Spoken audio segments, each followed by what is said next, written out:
Yo, yo, yo! What is up, everybody, and welcome back to the channel.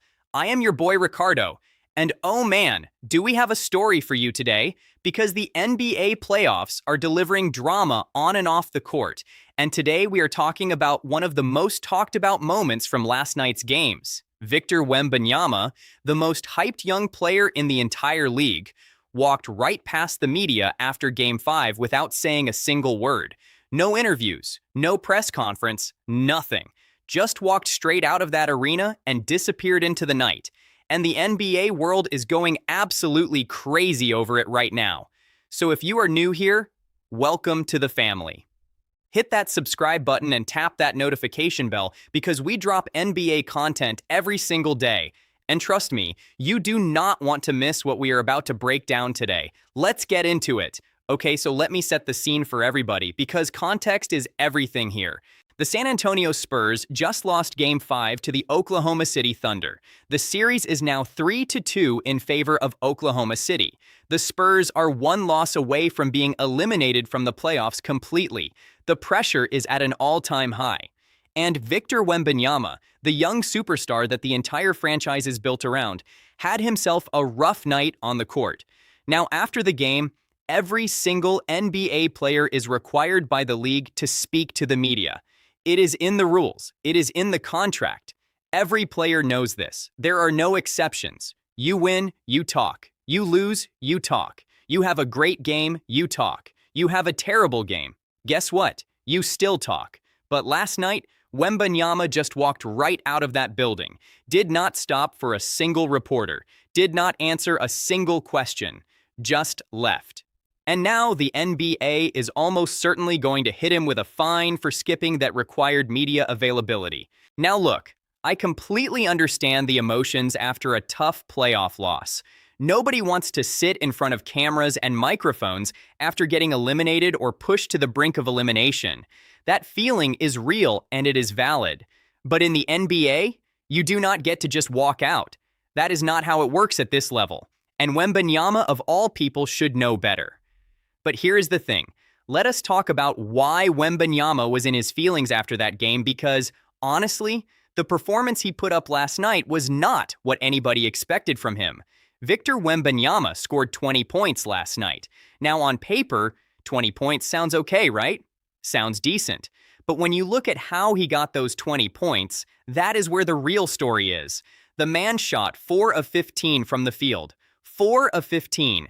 That is less than 27% shooting. For a player of his caliber, for a player who is supposed to be the future of this entire franchise, that is an incredibly disappointing shooting performance. And it was not like he was getting bad shots either. Oklahoma City's defense was just absolutely suffocating him all night long. The Thunder came in with a game plan specifically designed to neutralize Wembanyama, and honestly, it worked.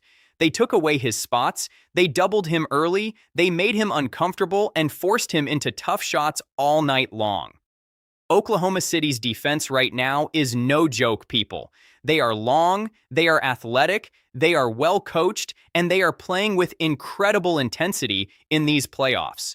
They completely took Wembanyama out of his comfort zone, and he never really found his rhythm for the entire game. And that is a huge problem for San Antonio heading into Game 6. Now here is where it gets even more interesting, because after the game, Spurs head coach Mitch Johnson came out and basically called out his own franchise player. Now he did it in a respectful coach kind of way, but the message was crystal clear. Coach Johnson said that Wembanyama needs to be more aggressive. He needs to take more shots. He needs to assert himself and demand the ball more. He needs to stop settling and start attacking. And it was not just the coach either. Wembanyama's own teammates were saying the same exact thing. They were all basically telling Victor, hey man, we need you. We cannot survive in this series without you being the dominant force that we know you can be. And I think that message is so important because it tells you everything about where this Spurs team is right now. They know that their season lives and dies with Victor Wembanyama. There is no plan B. There is no other guy they can turn to and say, okay, you carry us tonight. Yes. It is Wemby or bust for San Antonio, and everybody in that organization knows it. But here is my question, and I want you all to think about this seriously. Is it fair to put all of that pressure on a young player who is still developing?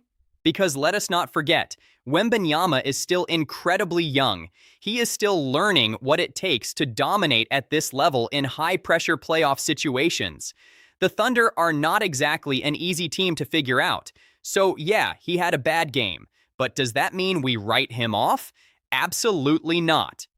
All right, here is Ricardo's honest take on this whole situation, and I am not sugarcoating anything today. First, the media walkout.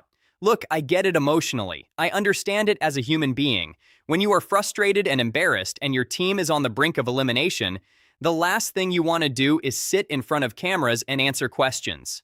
But Victor, my brother, you are the face of the San Antonio Spurs. You are the #1 pick. You are the guy the entire NBA world has been watching since the moment you stepped on that court. With that comes responsibility. You have to face the music even when it is hard. That is what separates the good players from the great ones. Michael Jordan faced the media after bad games. LeBron James faces the media after bad games.